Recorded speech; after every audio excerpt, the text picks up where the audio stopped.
Hello, on Forest Focus, as Nottingham Forest appears to be closing in on the signing of Eddie Nketiah from Arsenal for around £30 million. It's a long way from the years of Scott Dobie and Eugene Dardy, but it's a lot of money to pay, and some Reds fans aren't buying in just yet. So joining me to discuss the move and what Nketiah might offer is Arsenal fan Tom Marshall-Bailey. Tom, good to have you with us. How you doing? Yeah, very well, thank you. I'm eagerly anticipating the transfer window being over, to be honest with you. Like, as exciting as it is during it, it's also just feels like pure stress at the same time. Hoping that Arsenal can add some sort of attacking reinforcement, and I suspect that will probably only happen once Eddie Nketiah completes a move to Forest, which I know we'll have plenty to discuss about in this episode. We shall.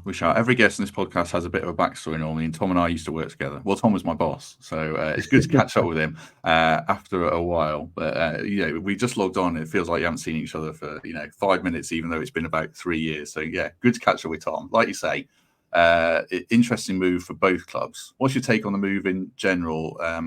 Just as an Arsenal fan, seeing him move on after being with you for so many years, and then we'll get into some specifics. Yeah, I think when you see one of the kind of academy starlets that's come through and made it, and ultimately as well, as much as Eddie Nketiah probably hasn't been able to cement a place in the starting 11 for Arsenal, and unfortunately probably never really had a similar trajectory to someone like Bukayo Saka.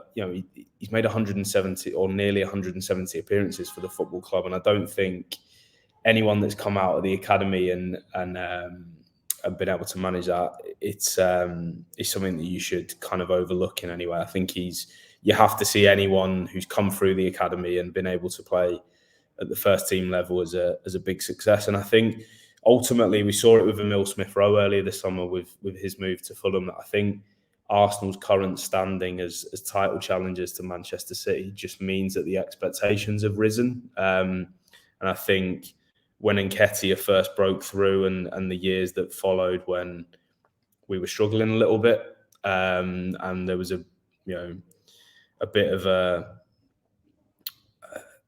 a struggle in our attacking area of our team. He's come up with some crucial contributions. The goal he scored against Manchester United the season before last, when we won 3-2 against them at the Emirates, will live long in the memory. Even though it didn't amount to a title in the end, it was still an amazing match, an amazing occasion. And yeah, I think it could be a deal that suits both parties, really. I think the fee, might raise some eyebrows from non-Arsenal fans and potentially Forest fans. But I think you've got to remember that this is an English player, which is naturally going to drive up the price. Somebody who broke the goal-scoring record for under 21 level that had been held by Alan Shearer, I believe. So for me, he's a player who needs a fresh start, a bit like Smith-Rowe. He's been left behind by Arsenal, moving into a slightly different space now that we're in title challengers, rather than just competing for, top 6 or top 4. We need players now that are kind of, ready to go and challenge Manchester City. And I think it's no disgrace to say that Eddie Nketiah isn't quite in that bracket. I think he's a more than capable player at Premier League level. Do you think, you referenced Smith-Rowe there, Fulham in general are kind of an interesting case. Smith-Rowe about 35 million. I think they're going to end up paying close to 30 million for Anderson from Palace, who's 28, 20 million for Sander Berg today as well. Like the 30 million, I don't know, does it feel a lot, or is it just the market? That's one of the big discussions we've had this week. I think the fact that he's English, the fact that he's a striker, the fact that he's got Premier League experience, it's one of those with somebody like Santiago Jimenez, who I know Forest have been linked with as well. He has Champions League experience. Obviously, Nketiah does have that on his CV as well. But I think with Jimenez, there is always that risk of that adaptation period, and do they know? Do the club have that assurance that he's going to be able to come in and hit the ground running, which, in terms of what type of front man Forest need. I'd imagine somebody who can come in and have that, that ability to just go from the outset and be able to play straight away is a big advantage. And I think that when you factor all of those different things into the transfer fee, it's kind of understandable from an Arsenal perspective why we've held out for that kind of sum. I think there was a lot of criticism directed towards Edu for not just biting the bullet when Marseille were in for him, and I think when Marseille's move for him collapsed, I think there was a worry that we wouldn't be able to offload him, and that we'd be stuck with the same kind of front line that we had last season. I think any Arsenal fan and any non-Arsenal fan would probably tell you that if there's one signing we could make this summer to get over the line this season, it's probably going to be some sort of reinforcement up front. And I think the only way we're going to be able to do that is by offloading Nketiah. And I think we need like the level of income that's probably going to be Smith Rowe's transfer fee plus Nketiah's transfer fee to kind of find a player of that ilk that's going to improve us. So I'm glad that we've been able to hold out for it. Obviously, the proof will be in the pudding if he is worth that much money. But I think the other thing with Nketiah is I think he really is the epitome of a footballer that needs an arm around his shoulder and needs a run of games, needs some rhythm. I think he's not necessarily benefited from being somebody who's had the odd game here or there. He's kind of come off the bench to have a contribution. And when he has had a run of games, he has looked like somebody who can get us goals. I think my one worry with him at times is that I think as a lone front man, and I know this is obviously the system that Forest play, I sometimes worry about his ability to kind of dominate centre halves. I don't think he's ever going to be that striker in a way that perhaps Awoniyi and Wood have been for Forest. Maybe that's part of the thinking from a Forest point of view, is that they want something a little bit different. I think somebody who can run the channels, play on the shoulder of the last man, make those kind of clever runs. And I do think his kind of link-up play, like I say, I don't think he's ever somebody who's going to bully and dominate centre halves. But I do think his link-up play is probably an underrated aspect of his game.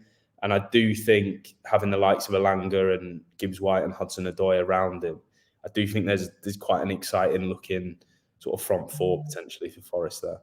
Yeah, we were looking at his heat maps earlier versus Chris Wood, and it shows that he just dropped deep and he can carry the ball. I'll ask you more about specifics about his game shortly. There's two probably main criticisms that Forest fans have had just when they look at his CV and his age. The first is his goal record, because it's not stellar necessarily. When you play for Arsenal, you might think they score more. Is that fair, or is there a lot of mitigation around minutes and opportunities? I think you've hit the nail on the head there. For me, it's I think it's rhythm. I think that's the thing with him. He's a player who needs that belief in him and that, being given that game time and being given the kind of the role of striker that's going to go and get you those goals. And I don't think, from having Lacazette and Aubameyang here prior to Jesus coming in, Havertz obviously becoming a centre forward for us has kind of pushed him even further down the pecking order. And I think he, actually at the start of last season, while we were trying to work out what Havertz was for us and Jesus wasn't quite replicating the form he'd shown at the start of the 2022-23 season when he first joined us, when he looked like a world beater and Nketiah couldn't get that run of games. He's had these little runs for us at the start of 2023 when Jesus came back from the World Cup with a knee injury. He had a little run. That was when the Manchester United game happened in the January, I believe. And around then, he looked like he could be the kind of the striker that Arteta could really sort of put his faith in to push us over the line. But I think there was a game at Fulham, I seem to remember, in the spring when Leandro Trossard played as like a false nine for us. I think he got a hat-trick of assists. And I think that game kind of convinced Arteta to use Trossard centrally and convinced him that he could be a deputy for Jesus and a slightly different option down the middle for us. And I think from that point onwards, even though Nketiah got a little run of fixtures at the start of last season, my worry with him has always been that he's never been given a proper run of games, and because of the position we're now in,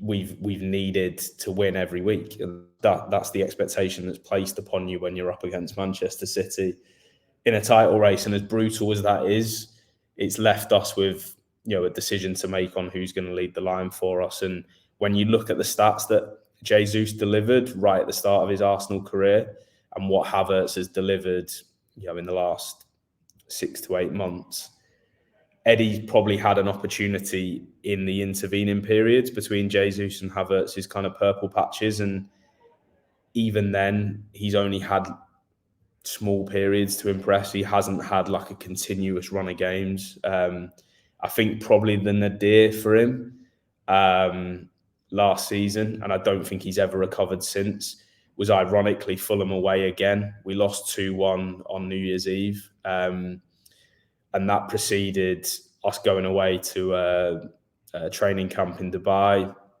We then obviously went on a great run after that, and that came with Havertz as the centre forward, and he's just never had a look in since. And I think that game at Fulham, it was a poor performance, but I think that was one of those matches where there was he was anonymous. And though that is my one worry with Nketiah at times, is if the game state isn't suited to him and he's not got the right personnel around him, he is a player that I worry sometimes can let the game sort of pass him by a little bit. He's not one to grab a game by the scruff of the neck as a centre forward, and that would be probably the one sort of worry and question mark I still have against him as a player.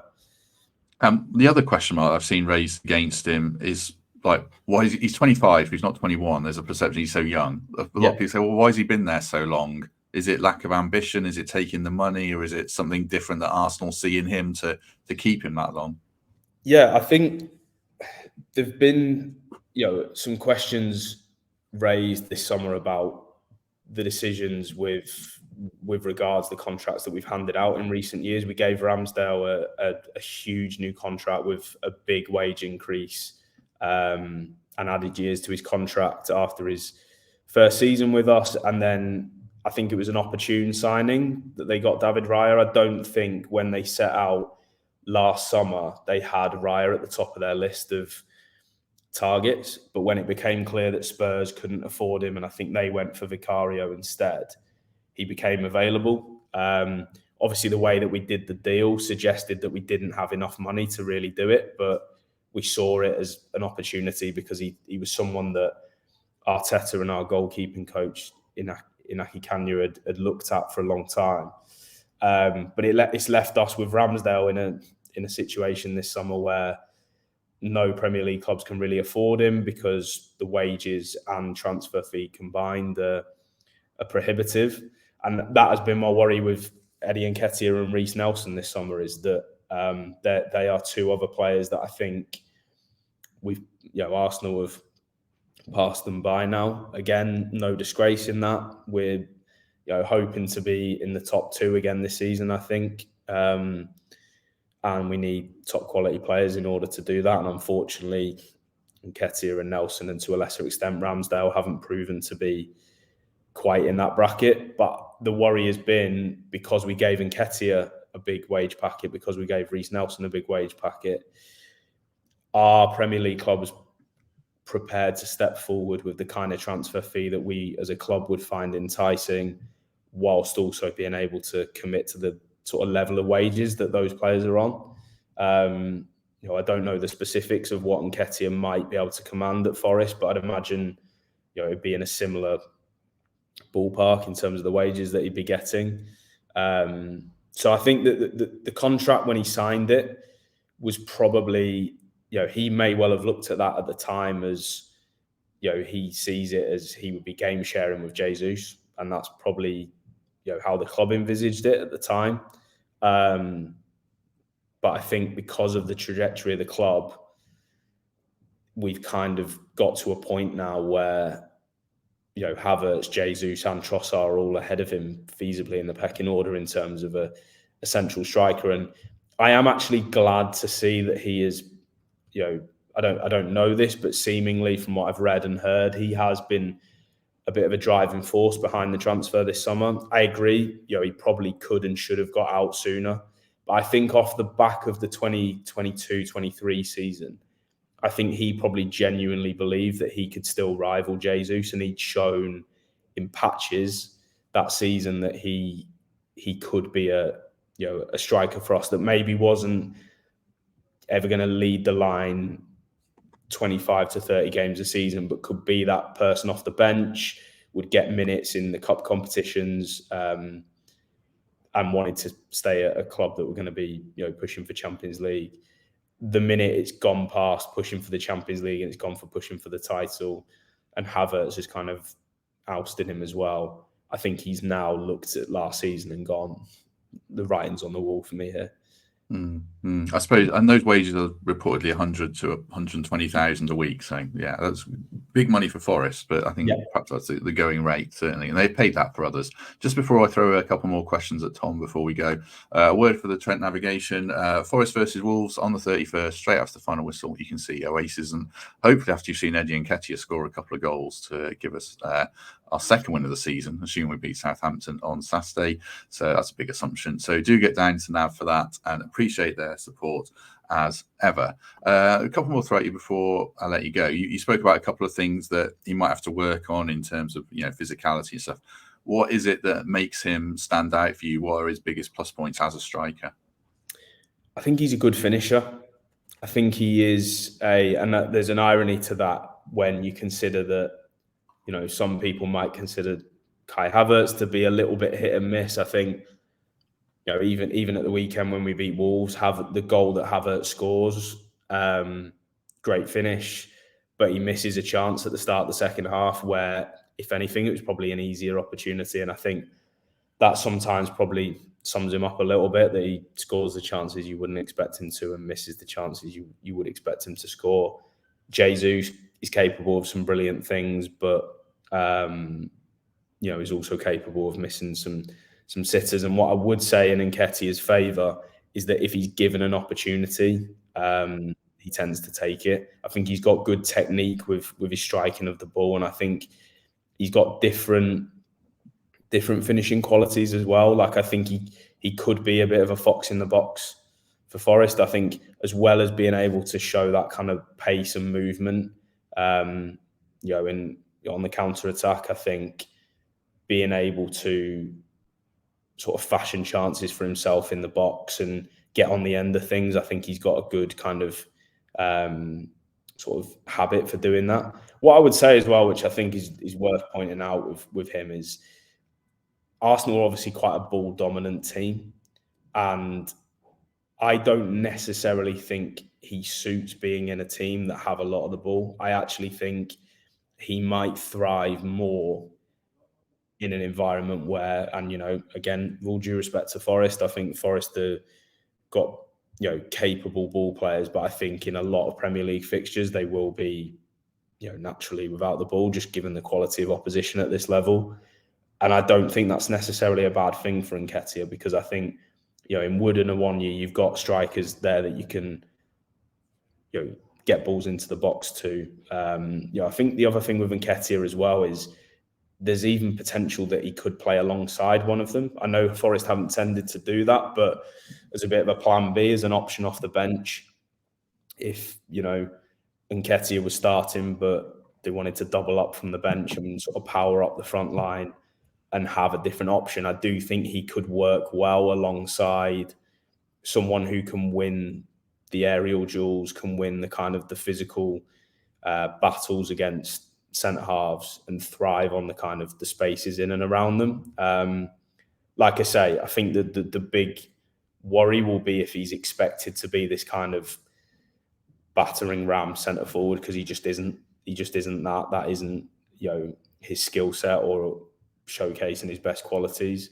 But I think he can work well alongside Forest's existing striker options, as well as, like I said, the trio in behind him. I do think the movement across that front four and the kind of types of player there's a lot of pace, and I do think Forest looks suited to a counter-attacking style, and I do think that is one thing worth bearing in mind with the amount of possession Arsenal typically would have in any game. He's up against a low block, and I think sometimes we're lobbing crosses into him and he's getting beaten in the air. He's expected to kind of have his back to goal a lot to get the better of centre halves. That's not always necessarily suited him. So I'd be intrigued to see him in a team that have less of the ball, but have the opportunity to, spring forward quickly in transition, because I think it could suit him. Yeah, I was thinking, like, when you told me, I was thinking about our first half v Bournemouth. Like, he'd have really fit in there when we're rapid on the counter, taking it to teams. The second half, when the ball's going back to the keeper and lumping it along, I'd worry about him a bit more there. So it'll be interesting to see how he shapes up. I often ask this question to contributors when we sign someone. If I said to you at the start of the summer, he's leaving, which sounds like he probably was all along, and I said, which kind of club do you think he would go to in the Premier League? What kind of names would you throw at me? Do you think, oh, that's a good fit for him? Well, when it became clear Solanke was going to Spurs, and again, Solanke is a bit more of an aerial presence. He's a bit more of a kind of a player you can play into and play off him, more so than Nketiah.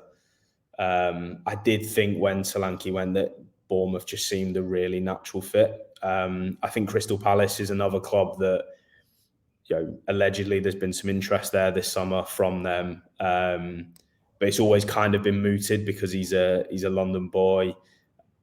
I think, again, with Palace, they've been that perennial club along with Brighton probably down the years that everyone said if they just sign a striker, then they'll probably be able to, push up into the top half and maybe into Europe. Obviously, Mateta went on that mad run of form at the end of last season, so he's possibly not as needed. I mean, there was an element of surprise to me when Forest came in for him because of a 1 year in Wood. The more I've read about it, 1 year's availability last season was obviously, a big question mark against him, even though I think he scored in both games against us last season. He did, yeah.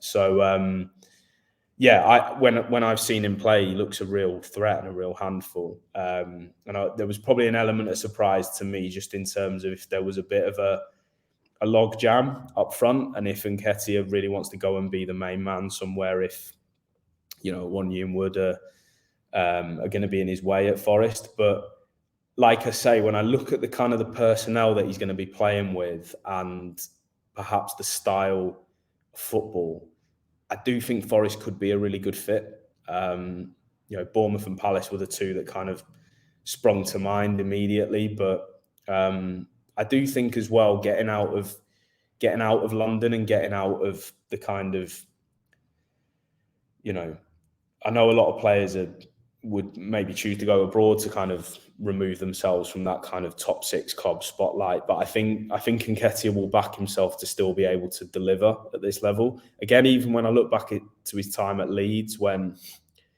he produced flashes of quality, but again, Bielsa put his faith in Patrick Bamford as his kind of leading striker, and Nketiah never really got that run of games, that consistency to the minutes to be able to show what he was capable of. So, to an extent, his CV is a little bit deceptive in terms of what he's delivered. And I think, the goals to minutes ratio is probably as telling a statistic as the goals themselves because of, maybe the lack of opportunities that he's had.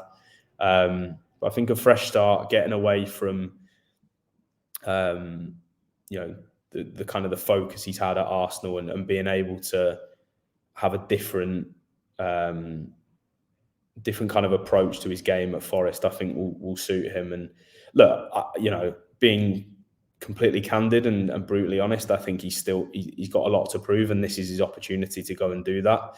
But I don't share some of the concerns some people have that he's going to be a complete flop or anything like it. I do think Forest fans could be pleasantly surprised by what he's got to offer. And I mean, look, from a very selfish point of view, my hope is that he can take some points off City and Liverpool and any of the other clubs that are sort of at that top end of the league. Because I think he could be a pleasant surprise. I don't think he's going to be 15 to 20 goals a season necessarily straight away, but I think what you've got there is somebody who knows the league, will be able to get stuck in straight away. He's had a full pre-season as well. That's another underrated aspect in a summer where there's been a big tournament. Is Nketiah didn't go away with any international setup over the summer. He was one of the people that was in the Marbella training camp all the way back in early June, I want to say. It was a handful of Arsenal players who weren't involved on international duty that went away, and Nketiah was one of those. So he's been almost preparing for this new season for the last 2 months, and I do think there'll be an element of him being ready and raring to go. So yeah, I'm really intrigued and really excited for him, because I do think he's a good player. I just think where Arsenal are at the moment dictates that we need even better than that, and he's been an unfortunate kind of byproduct of that, I guess. Yeah, I'm looking forward to seeing him. Like you referenced, getting out of London, like Hudson-Odoi's come out up to Nottingham, and he's really benefited from it. I think he could link up really well with him. Gibbs White, Elanga, that kind of pretty young, vibrant front four. I think they're all about the same age and probably played under 21s together. So yeah, I'm pretty excited for it. I'm getting more excited as we go along, see what we can offer. So yeah, hopefully he signed. It's almost all wrapped up. And we'll see how it goes. But if you have enjoyed this, as ever, do me a favour and hit like. Helps with the algorithms, and that does make a big difference. Do subscribe, do become a channel member if you can, and give us a lovely review on iTunes. Tom, it'd be lovely to have you back on when we play Arsenal, but hopefully you enjoyed that. Yeah, been brilliant. Definitely. I can't remember off the top of my head when we play. I seem to think we might play you at the Emirates in October time, something like that, maybe November time, somewhere in the autumn. Yeah. So yeah, we'd definitely love to be back on. Hopefully Nketiah scored a few goals by then, and hopefully he, with all due respect, goes completely missing at the Emirates. That's fine. I think a few of our players did that a couple of seasons ago, but we gave you a better game last season. Right. We shall leave it there. We'll be back with Southampton opposition preview soon, a bit on Alex Moreno as well, and then Southampton post-match at the weekend. And then it's kind of all systems ahead for the transfer deadline next week. So if we don't see you then, we shall see you soon.